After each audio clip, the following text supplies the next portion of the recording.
আমি যখন রেস্টুরেন্টে খাই।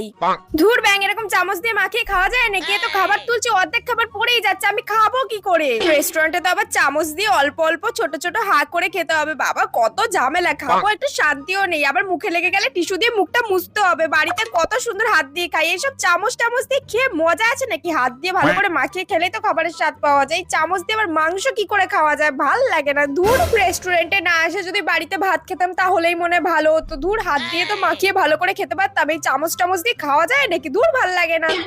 আমি যখন বাড়িতে খাই, গরম গরম মাংস আর ভাত নিয়ে চলে এসেছি। কি ভালো গন্ধ বেরাচ্ছে, এবার ভালো করে মাখিয়ে খাবো। হেব্বি হয়েছে মাংসটা। কালকে রেস্টুরেন্টে ভালো করে খেতেই পারিনি, হাত দিয়ে না খেলে হয় নাকি?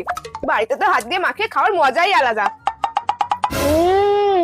কালকে তো রেস্টুরেন্টে বসে ভালো করে মাংসটা খেতেও পারিনি, আর হাড়ও চেবাতে পারিনি। আজকে বাড়িতে বসে ভালো করে খাবো বাবা।